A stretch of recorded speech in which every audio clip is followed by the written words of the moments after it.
Hello, welcome back to Talking Tunes, and today we're going to be talking about the 9 tunes on Emerson, Lake and Palmer's 1972 album, Trilogy. No history really to get into for this episode. I've talked about ELP once or twice before. I just talked about Tarkus not super long ago. Feels like a while ago, but it wasn't all that long ago. So, yeah, after they recorded Tarkus and released pictures at an exhibition, they recorded and released and toured for this, their third studio album, hence the name Trilogy, also made by a trio of musicians. So, yeah, bit of a double meaning. The first song, The Endless Enigma Part 1, starts with this theremin type. It's clearly a synth. This was 1972. So it was clearly a synth, at least to my ear. Maybe it was a theremin just routed through like some synth amps or something. But it was these theremin type synth sounds slowly progressing into some excellent organ-driven rock, and 2.5 minutes in, the lyrics kick in, the vocals kick in, delivered wonderfully by the, of course, great Greg Lake, who passed away about 10 years ago. The lyrics could be either about a breakup song or it's a classic early 70s protest song. I'm leaning more towards the second one. And then, it's just, the lyrics for a while, organ-driven rock with lyrics for a while, and then it just kind of fades back into the intro a little bit, and then it cleanly transitions into the second song on the album, Fugue, which is just kind of 2 minutes of Keith Emerson playing a piano. That's all the more it is. Not that that's bad. It's just, I'd expect a little something more after the album opener, and then that Fugue cleanly transitions into the Endless Enigma Part 2, which is another 2 minutes of the first part, with this epic bell, organ, and synth breakdown that honestly kind of sounds kind of Christmassy. I don't know how else to explain it.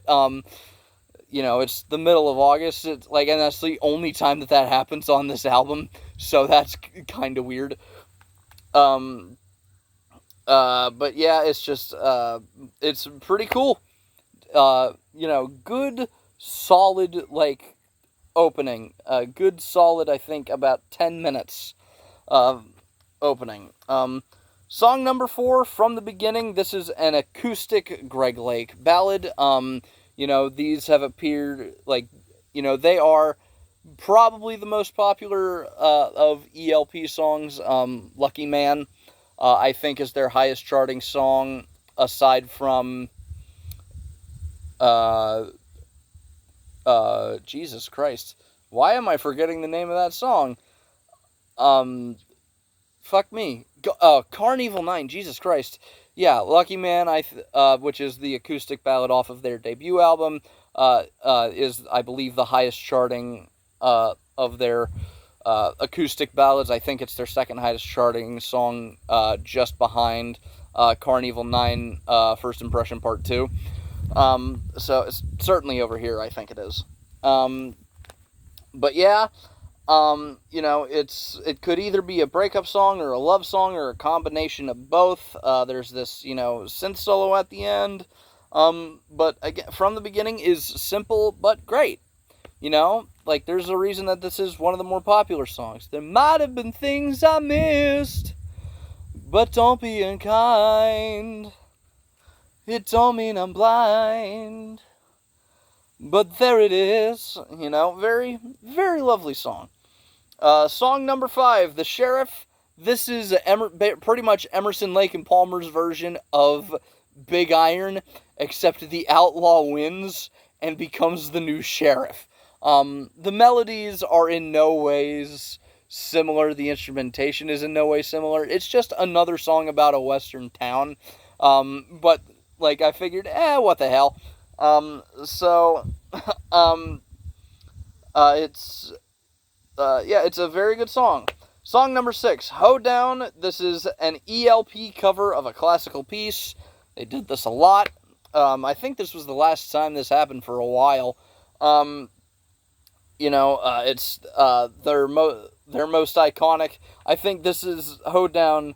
I think ELP's version is probably the most widely listened to version. Maybe not the most widely known, but that. There's a reason that this song is iconic. It's high energy, very complex, but you can still hear everything.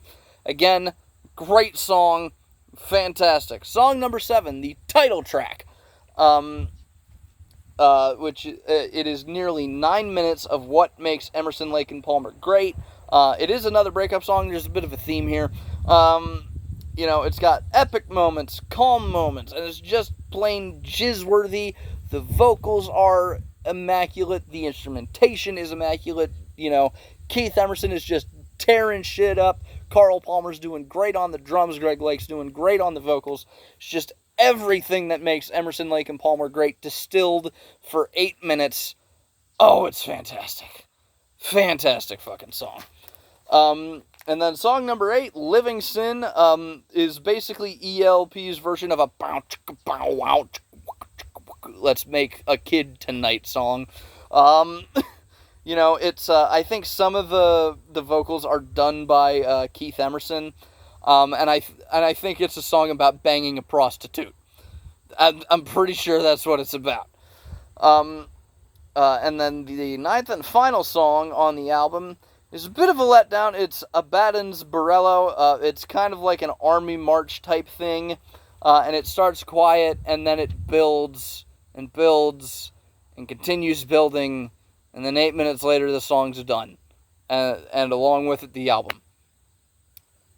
So it's the one stinker on this album, which I think, frankly, you should go by and listen to many times. The album cover was done by the legendary Hypnosis. It is basically if Emerson, Lake and Palmer were a three-headed creature, that's Keith Emerson, that's Greg Lake, that's Carl Palmer. Again, fantastic song. That's what the back looks like. This particular version was in like a 5-pack collection box set thing. So it's just a cardboard sleeve, and it doesn't open up. It's annoying. So I can't show you what the inside of the album looked like. So that's annoying. But yeah, lovely sunset on the back. But yeah, go buy this album, and that'll do it for this review. If you've enjoyed this video, please feel free to leave a like. If you want to continue along this musical journey with me, please feel free to subscribe. If you want to hear me talk about something other than music, I have a podcast with two of my buddies. It's called Dorkies. I will link the latest episode of that in the description down below. If you want to hear what I happen to be listening to that day, or a 15-second segment at least, I post that on my Instagram story every day. I will leave a link to that in the description down below.